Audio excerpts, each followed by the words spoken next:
selamat datang di channel YouTube Sedulure Dewi.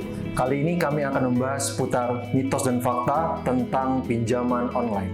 Yuk tonton video ini sampai akhir supaya teman-teman gak bingung lagi mengenai isu-isu pinjaman online. Oke, stay tune.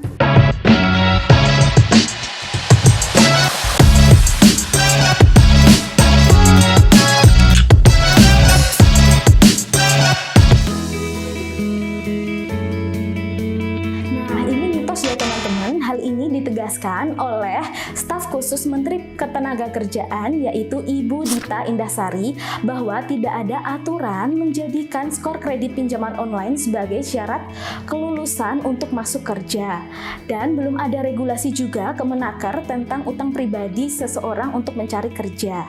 Bahkan Kemenaker sarankan untuk perusahaan-perusahaan tersebut untuk tidak menerapkan dan meniadakan syarat tersebut. Justru pencari kerja butuh pekerjaan untuk membayar utang mereka di pinjaman online tersebut.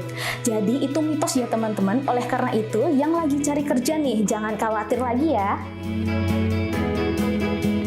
Itu fakta ya teman-teman. Berdasarkan riset yang dilakukan oleh Otoritas Jasa Keuangan atau OJK menunjukkan bahwasanya sebesar 54,95% itu lebih banyak perempuan dibandingkan dengan laki-laki, yaitu sebesar 45,05%. Hal ini menunjukkan bahwasanya perempuan itu menjadi sasaran dan target dari pinjaman online ilegal. Selain itu, pinjaman online ilegal juga menawarkan pencairan dana yang mudah. Hal ini menjadikan pinjol itu menjadi alternatif bagi masyarakat. Jadi, teman-teman Sedulure Dewi, kita itu harus lebih cermat dalam memilih dan memilah informasi agar kita itu tidak terjerat pinjaman online.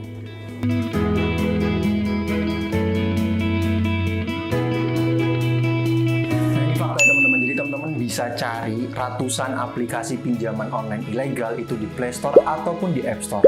Jadi Satuan Tugas Pemberantasan Aktivitas Keuangan Ilegal itu telah melakukan operasi siber sejak Juli 2023. Pada saat itu telah mendapati 434 tawaran pinjaman online ilegal dan telah menemukan 151 konten pinjaman online ilegal di berbagai sosial media ataupun di website.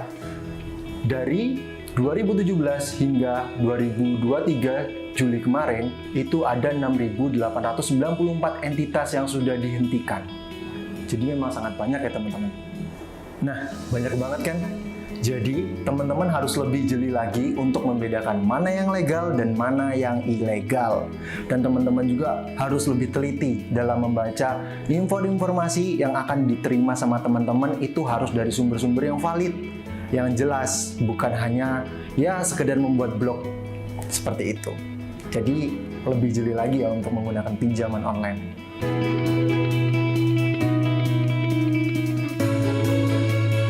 Nah, ini fakta ya teman-teman. Tingkat literasi keuangan yang rendah menjadi salah satu faktor mengapa masyarakat kita sulit membedakan mana produk atau jasa keuangan yang ilegal dan legal. Berdasarkan Survei Nasional Literasi dan Inklusi Keuangan pada tahun 2022 yang dilakukan oleh Otoritas Jasa Keuangan atau OJK, dapat kita lihat bahwa hasil tingkat literasi dan inklusi masih jauh perbedaannya. Pada tahun 2022, tingkat literasi keuangan memang meningkat, yaitu di angka 49,68%. Ini meningkat dibandingkan tahun 2019, yaitu di angka 38,03%. Sedangkan tingkat inklusi keuangan kita memang sangat tinggi. Di tahun 2022 itu ditemukan angka 85,10%. Sedangkan di tahun 2019 ditemukan persentase yaitu 76,19%. Nah, dari hasil ini kita bisa melihat bahwa tingkat literasi dan tingkat inklusi persentasenya sangat jauh. Nah, dari hasil ini kita bisa melihat bahwa tingkat literasi dan tingkat inklusi itu masih sangat jauh. Tingkat inklusi itu bisa kita lihat sebagai kemudahan masyarakat untuk mengakses produk atau jasa keuangan. Nah, semakin banyak tuh masyarakat kita mengakses semua aplikasi produk atau jasa keuangan, baik ilegal ataupun yang legal. Tapi tingkat literasinya itu sangat jauh dengan tingkat inklusi. Nah, inilah salah satunya mengapa masyarakat kita masih sulit untuk membedakan produk atau jasa keuangan yang legal dan yang ilegal.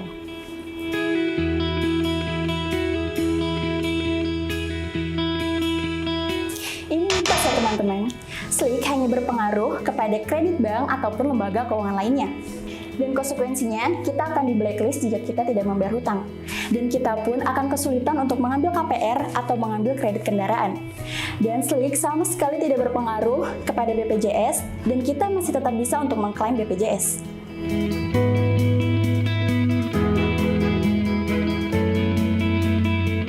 Hati-hati ya teman-teman, ini mitos atau tidak benar. Joki pinjol membahayakan data pribadi kita sendiri. Joki pinjol juga beresiko penipuan. Tarifnya juga tidak murah atau terbilang mahal.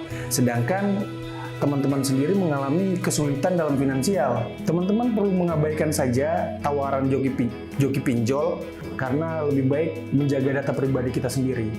Jika ada yang kesulitan, teman-teman bisa langsung konsultasi ke admin Sedulure DW.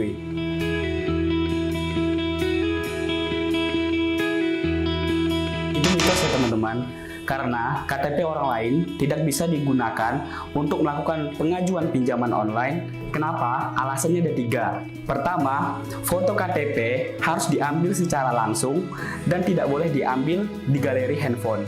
Kedua, verifikasi wajah harus diambil secara langsung dengan orang yang bersangkutan. Dan yang terakhir, nomor rekening atau nama di nomor rekening harus sesuai dengan nama di KTP untuk pengajuan pinjaman online. Jadi itu mitos ya teman-teman, hati-hati. Nah itu dia teman-teman, mitos fakta seputar pinjaman online. Semoga bisa membantu teman-teman ya untuk mengetahui lebih dalam lagi tentang mitos fakta seputar pinjaman online.